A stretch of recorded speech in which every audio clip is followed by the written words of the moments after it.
Hey folks, Joseph Rampoli here with AWE TV, and I'm here with my good friend Cecilia Abadie. Cecilia, tell us all about what you're up to and what you think of AWE 2014. This is a great conference. You can get the state of the art. I think it's the only place where you can really catch up on the hardware and the software and where everybody is out in the industry.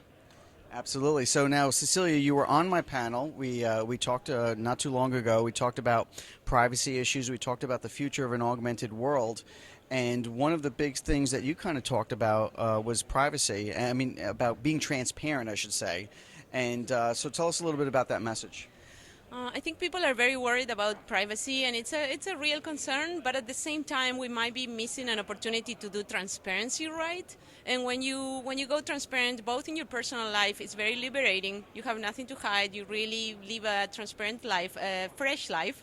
And also in the governments, we have to look at our government and ask for transparency. We have to look for our organizations and kind of give more to those that are more transparent. So I think that's there's even in any level, like our genetic information, our medical information. Imagine if that goes into the right hands, how much research, and we just have to be able to consent to what's going to happen with our information. That's part of the other part of the transparency and the privacy issue. Absolutely. So tell us what are some of the things that you're up to, and what is the probably the biggest takeaway from this conference? For me, we are developing for wearables. So we're developing for Google Glass, for Epson Moverio, for the Samsung wearables, and this is the year where iWatches are going to come out with LG and Moto coming out in a month, and then Apple giving their take. So this is the year when wearables is really going to take off, and we're going to be a part of that, servicing the final user with things like LinksFit, which is like a personal trainer on these devices, but also to whoever in the industry who might need our development services. Awesome. And tell us all about how Google Glass is going. As you know, you had a little bit of fame recently. You were actually given a summons for driving with Google Glass on, which was in the sleep mode, so it wasn't activated.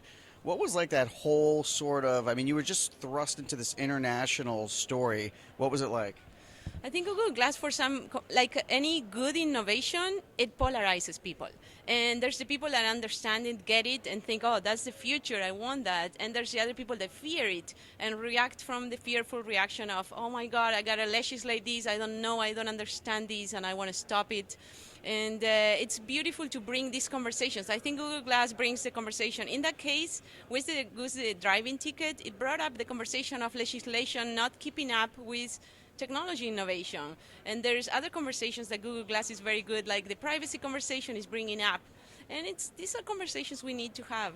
And I think also, too, the other point is this isn't just about Google Glass. This is about all wearable technology or any emerging technologies that take place. If people don't understand those technologies and they don't understand the limits of it or what it's capable of doing, then we kind of need to have this education campaign and bring people up to speed. But it's so tough because these new technologies roll out quicker than ever before. True, true. And what happens in the end is that these innovations are going to keep coming. So a part of it is finding value for every person to kind of use them in a way that, so when people start finding value, they're going to want to interact with it more. This is all very new. And the reason why we are talking about Google Glass more than other wearables, because Google Glass got certain things right. We've been trying to do AR and devices like heads-up display for 20 years, but Google Glass is the first one that kind of did something that is wearable. So it's the first wearable technology that is wearable. That's a big kind of important point. Absolutely. So, Cecilia, what are some ways that people can get a hold of you? So we are at 33labs.com, 33labs.com, and I'm at CABADIE at Twitter.